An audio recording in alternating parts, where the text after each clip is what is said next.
Welcome to Scriptural Snapshots, brought to you by Living Faith Ministries in Kaiser, West Virginia, where we bring the living Word of God into your life. I'm Pastor Gordon Brubaker. We're talking about coming out of captivity. One of the things we've talked about in the past several weeks is that we often discover that we are in captivity and we don't even know how we got there. But we got there because we replaced the truth of God with a false truth. We said in the last couple of days that the world system wants a conformity of sin. They want us all to sin, all equally sin, and they want you to be a participant of their sin, whether you like it or not. You have to be an active participant of their sin. The problem is the world rejects that a universal truth exists.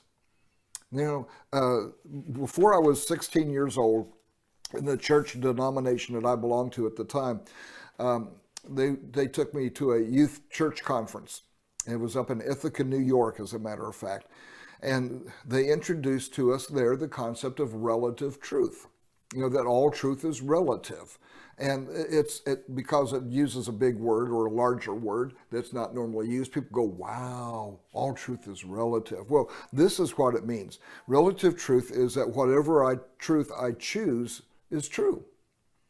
And it means I can change my truth from moment to moment, from day to day, from year to year, from experience to experience. Whatever I deem as being true is true at that moment. One of the things that the news press actually said about Bill Clinton when he was president of the United States, they came away in an interview and one of the reporters actually said this. It was reported, actually said, we know he's lying to us, but he does it so well that you actually believe it. And I'm thinking, you're a news reporter. What are you doing? You know someone is lying to you, but you act as though they're telling you the truth. And the reason was when Bill Clinton said something, again, this is what the press said, he actually believed it. So whatever he said at the time, he actually believed. Well, that doesn't make it true. If you or I actually believe something that's wrong, it doesn't make it more true just because you and I believe it. It just makes us more stupid and more gullible that we're going to believe what we know to be is a lie. And many people are caught in that situation today, that whatever they say at the moment, they believe it, so therefore it must be true. This is what they mean by truth is relative or relative truth. We reject truth from the very science that proves this today, that God created mankind male and female. And now our gender or our sex is based on whatever we choose to believe. Science doesn't matter. I mean, every cell in your body cries out that you're male or female.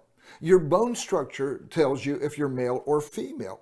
How you think, how you perceive things is distinctly male or female. And now we're teaching children at the ages of preschool that they can choose their gender.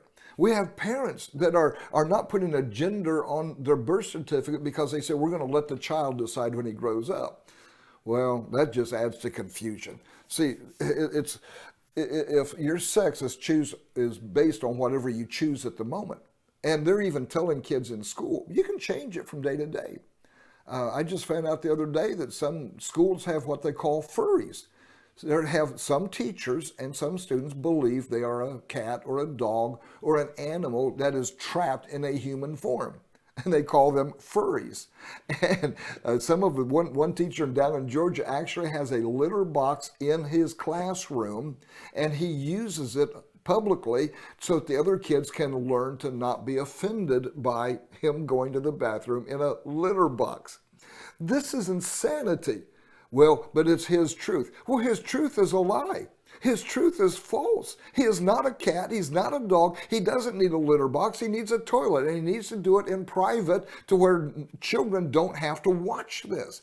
But we're tolerating this because, well, all truth is relative. In other words, there is no such thing as a universal truth. And when you begin to promote this, it's no wonder that people are confused, that they're depressed, that they're suicidal, because nothing is real. Whatever they think is real at the moment could change in the next half hour.